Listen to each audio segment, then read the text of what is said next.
Hello and welcome to GlitchCube. We are a gaming podcast, and each week we take a deeper look into the art of video games. I'm Christian. And I'm Chris. And first of all, I just want to say thank you to everyone listening here. This is episode 0, so this is more of an introduction to us, so you guys can get to know us a little bit better.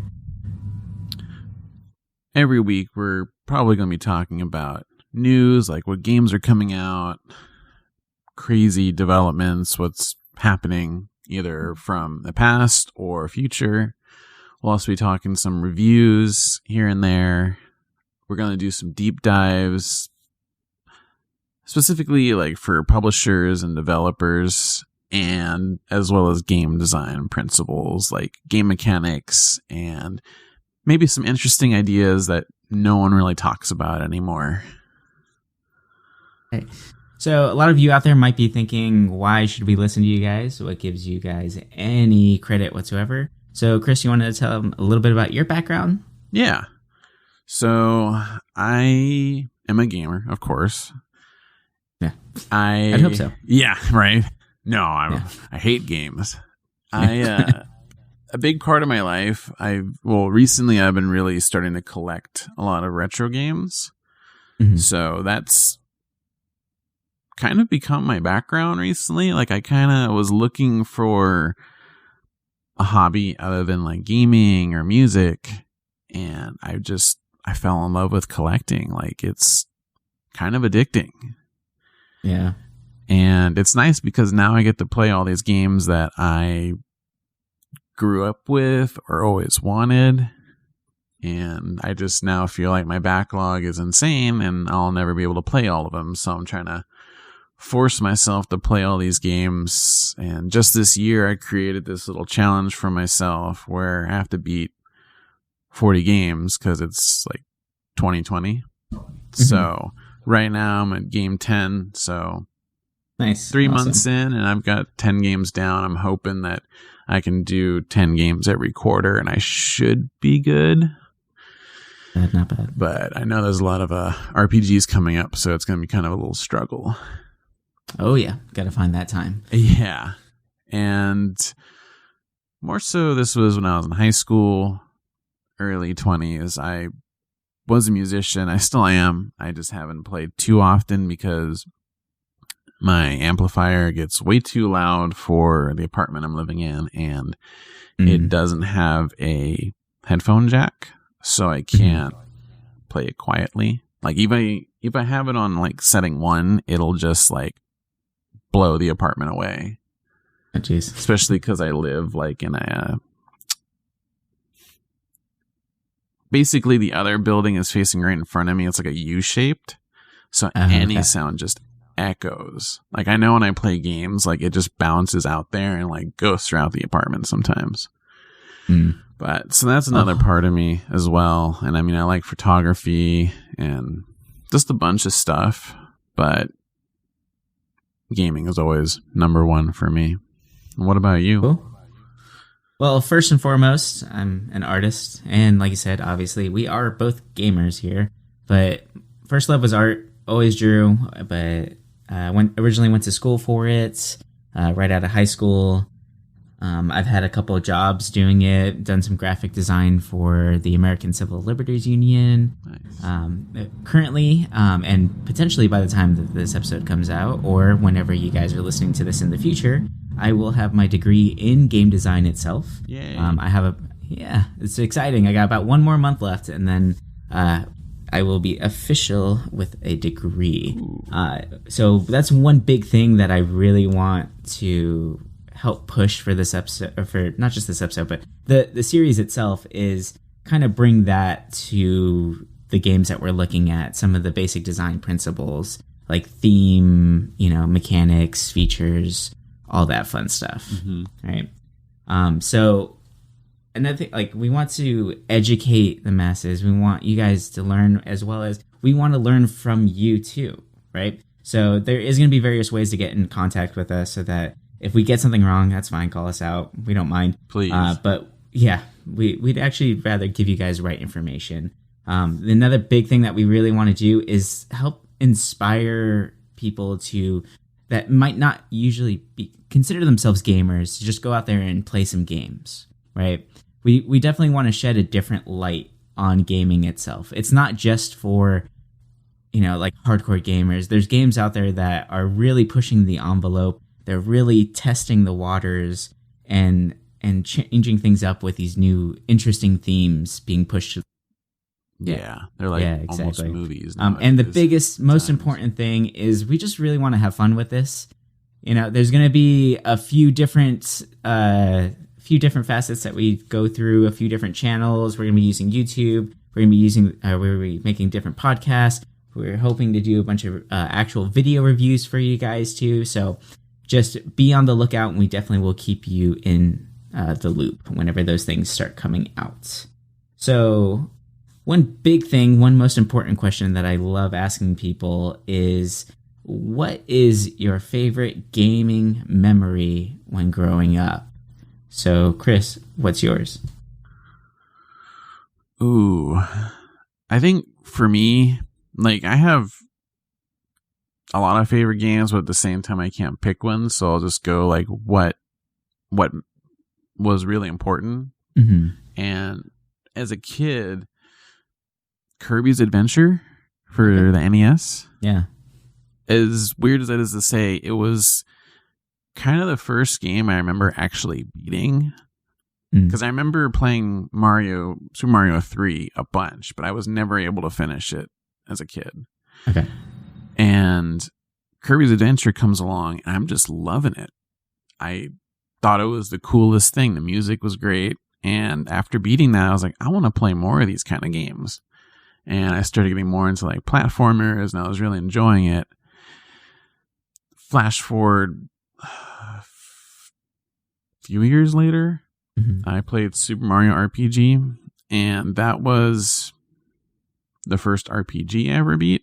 I had played like the original Final Fantasy before and all that, but I didn't get sucked into it like I did with Mario RPG. Right. It's easier. It's fun. Like, I love that game still to this day because it's everything about an RPG, just kind of simplified, but easy for anybody to get into it. Like, they did a really good job in making it so accessible that people who don't like RPGs sometimes because they're just the stories get crazy. Mm-hmm. It's just great. Like, seeing all these Mario characters, just turn-based battles, you're exploring a kingdom, like, it's awesome. And I still wish to this day they would do like an actual sequel to it, because I know the Paper Mario games exist and I enjoy those games as well, but it's just not the same. Right. But for me, that was like that's when I realized I loved RPGs, because I didn't realize the term RPG really existed before that. I just thought it was games. And then it made me just want to start playing other RPGs like Chrono Trigger and just a bunch of them for that time. Right. And I think later on, when I started realizing like there was more to games than just goofing around, really, was later on with like the Dragon Quest games, specifically 7. I remember, I don't know why, but the story was just so long that it felt like a book to me. And I realized like, wow, like, I don't know, it was just something with that game really kind of moved me in a way that I saw games in a different way. Same with the Lunar games. It's the way they were published over here by Working Designs, making the box just look amazing, all the little goodies you get with it, created such a nice presentation. And I mean, the games are a lot of fun too. For some reason, those still hold a very dear memory to me. I think just because opening that box felt like Christmas. There were so many like goodies in it. Right. And the games were enjoyable. You know, they were cute. The translation was kind of odd at times for some reason. I feel like Working Designs, a lot of their translations, they do a lot of like they make a lot of the characters kind of pervy, which is kind of funny, but at the same time, it gets old after a while. Yeah. But it works in those games. Like, they're fun. And I definitely recommend them if no one's played them. But for me, all these games have been like really kind of the ones that stick out the most to me. But what about you? So, I mean, for me, originally, the games that kind of stand out are old Nintendo games, N64 specifically. My uncle, I think he introduced my whole family to video games, honestly. He was a big Nintendo fanboy. As soon as the Nintendo 64 came out, he bought that with a bunch of games, all party games, all multiplayer games, because he has 4 daughters, so it's a big house already. Yeah. And every single person in our family has lived in his house at one point in time. So we were always there. I think I was there almost every other day, right? So we would always be playing party games, and looking back at that time, it made games an experience. It made them something to share with one another. And I think that's what really originally drew me to games themselves. Like, one big example is the Legend of Zelda Ocarina of Time, right? Ooh, first time I, quote unquote, played the game, I didn't actually play it. It was the first game that I ever watched a full playthrough of, technically. So it was me, my uncle, and my dad, and we would play it every time we went over there. And my cousins didn't want to play games, or they were doing something else. We would just sit on the couch, the 3 of us, and they would be playing the game. And my uncle and my dad would pass the controller back and forth, and I would just be sitting there watching this story unfold in front of me. And I loved it from start to finish. I enjoyed it tremendously, even though I didn't actually play it. So it showed me just how strong these stories can be and how interesting they can be from just a viewer standpoint, right? Right. Then later on, as I'm growing up, I started asking myself, what is it about games that I actually enjoy? And that's around the time that I started playing Ico. That game is fantastic. It's such a different type of game, and looking at all the little tiny nuances that they threw in there, it's just such a beautiful idea, and how simplistic the game appears on the surface, but it's actually such a very complex game when it comes down to it. Like, the idea that you actually have to hold her hand the entire time in order for her to go anywhere, it just kind of puts a whole different spin on it, where you can't just freely run around the castle anymore and not worry about things. You actually have to think beforehand, and it's not just about you anymore. So that was really, really, really interesting to me. And even the save points, come on, it's a couch where you both get to sit down and chill out for a second. That's such a touching, endearing moment, to share with people. It's different, Yeah. Then the other game that I think put that final nail in the coffin for me was Journey. Journey is fantastic. It's a short game. Recommend it to every single person that I talk to, because that game is just beautiful through and through. There's no dialogue, and there doesn't need to be. It's clear from the very beginning where you're going, and it just encompasses the hero's journey all in one, right? And it's just done so beautifully, from the visuals, even the animations of the character. You feel their struggle. You feel how long they've been on this path and how hard it is for them to continue on the trek forward. It all builds up to this one beautiful moment. And I think at the end of that, it was probably the first time that I would say I got choked up at an ending for a game. And it made me really think of the fact that games can be so much more than what they are now. They don't have to be another random hack and slash. They can tell a story. And it made me start looking out for different games that have a theme that wouldn't normally be presented. Like games about depression or anxiety, or games that help with PTSD or things like that. So, That's what really interests me now in my gaming. Well, it's a good thing a lot of games are really kind of adapting to that nowadays. People are from all kind of walks of media are starting to see like, hey, we can get an interesting story out there through games, and it's nice. It's cool that we can play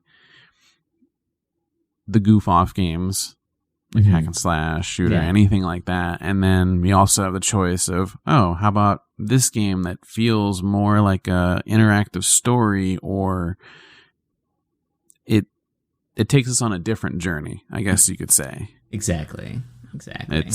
It's cool seeing all these options and the variety of games out there nowadays compared to, say, even just 10 years ago. Yeah, right. The industry has blown up so much and expanded so crazy. Like, to think about some of these games that we just mentioned are 20 plus years old now. That's terrifying to really think about. And it makes you realize how old we're getting, but it is what it is. And it's just part of it. But the fact that these games still hold true and they still have a strong story to tell and a strong voice, it really says something for them. Mm-hmm. I'm still remembering when you brought up the Team Ico. Mm-hmm.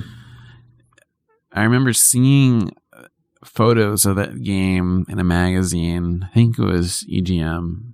And the game looked so cool, but so weird. And I was like, I really want this game. Because it was like, a PS2 like just came out. And I really, really wanted it. But at the same time, I was like, this game is going to piss me off. And I ended up getting it. And it did kind of piss me off, but I loved it. And it was just so different. And the world was just beautiful. Yeah, it was hard. It was a hard game. And it was hard because it was different than most games that you normally would play. Yeah. At that time. So, yeah. All right. Well, thank you all for listening. Once again, this is just our little introductory episode. If you want to get in contact with us, we are at Twitter. You can follow us at DigiChemist. And I am at Meowpow. That's MEOWWPOWW. And I'm at Sloppy Cube as well. Just Sloppy and Cube. Same with Instagram. Luckily, I have the name both there. So yeah, you got lucky there. My Instagram, if anyone is curious, is at Kieran. It's KEURAN. We also have a Discord channel up, and hopefully we can get a link out to you guys soon to join in the chat with us. All right. Well, thank you very much for listening, and welcome to the Cubeverse.